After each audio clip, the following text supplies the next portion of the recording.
ఒకరోజు ఒక సేట్ తన షోరూం ప్రారంభోత్సవానికి ఒక పెద్దాయన్ను ఆహ్వానించాడు. కార్యక్రమానంతరం ఆ పెద్దాయనకు తగిన సత్కారం చేసి, నా షోరూంలో దాదాపు 20,000 రకాల వస్తువులున్నాయి, వీటిలో మీకు నచ్చినవి ఎన్ని కావాలన్నా తీసుకోండి అని అన్నాడు. పెద్దాయన ఒక చిరునవ్వే నవ్వి, నిజానికి నాకు బ్రతకడానికి అత్యవసరం అనిపించే వస్తువు అయితే ఇక్కడ ఏది కనిపించట్లేదు. అయినా ఒక మనిషి సుఖంగా ఉండడానికి ఇన్ని వస్తువులు అవసరమంటారా? అసలు మనిషి తన జీవిత కాలంలోనైనా వీటన్నిటినీ వాడగలుగుతాడంటారా? నాకైతే చాలా ఆశ్చర్యంగా ఉంది మరి అన్నాడట. నిజమే కదా, ఎయిర్ ఫ్రెషనర్ లేని కాలంలో ఎంతమంది శ్వాస ఆగిపోయిందండి. ఫేస్ వాష్లు వాడకుంటే ఎవరైనా నల్లగా మారిపోతున్నారంటారా? హోమ్ థియేటర్ తెచ్చుకుని ఎంతమంది కళాకారులు అయ్యారో మరి. మృదువుగా, ఒత్తుగా, నల్లగా నిగనిగలాడి జుట్టున్న వాళ్ళంతా హెయిర్ కండిషనర్స్ వాడుతున్నట్లయినా డైనింగ్ టేబుల్ మీద భోజనం చేసేవారికి మోకాళ్ళ నొప్పులు రావట్లేదా? కొంచెం ఆలోచించండి. హ్యాండ్ వాష్లు లేకుండా ఎంతమంది తాతయ్యల కడుపులో పురుగులు పడ్డాయి చెప్పండి. మనమేదో డియోడరెంట్ రాసుకున్నామని వాసన మూర్చూడ్డానికి మన దగ్గరికి ఎంతమంది వస్తున్నారు. నిజం చెప్పాలంటే నేను సుఖంగా ఉంటున్నాను అని నిరూపించుకోవడానికి మాత్రమే మనం ఇవన్నీ చేస్తున్నాం. కానీ వీటి వల్ల మనం ప్రకృతికి, సహజత్వానికి బాగా దూరం అవుతున్నాం. లేదంటే కొంగలు ఎప్పుడైనా షాంపూతో స్నానం చేయడం మీరు చూసారా? నెమలి తన రంగును కాపాడుకోవడానికి ఏ కండిషనర్స్ వాడుతుంది చెప్పండి? పిల్లికి ఎప్పుడైనా కంటిలో శుక్లాలు వచ్చాయంటారా?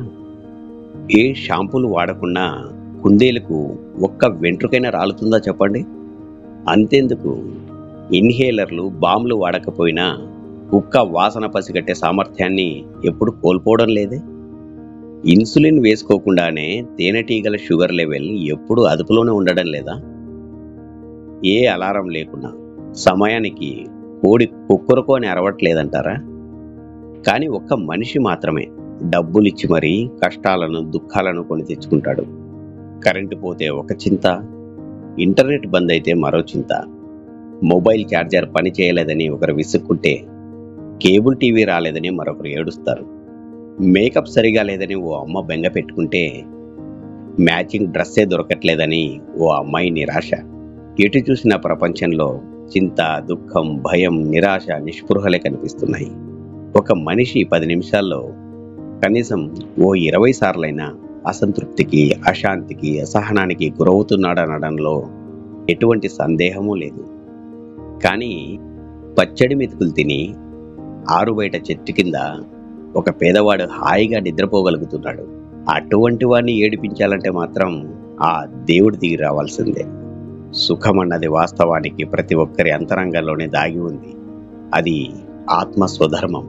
మనల్ని మనం యథార్థంగా గుర్తించగలిగిన నాడు, ఎదుటివారిని మనలాగే చూడగలిగిన నాడు ఆ సుఖమెంతో దూరం లేదు. కానీ మనమంతా ఆర్భాటాలకు, హంగులకు, ఇతరుల ముందు మనల్ని మనం ప్రదర్శించుకోవడానికి అలవాటు పడ్డాం చూసారా? లేదంటే మనిషి సుఖంగా జీవించడానికి పెద్ద ఖర్చేమీ కాదు.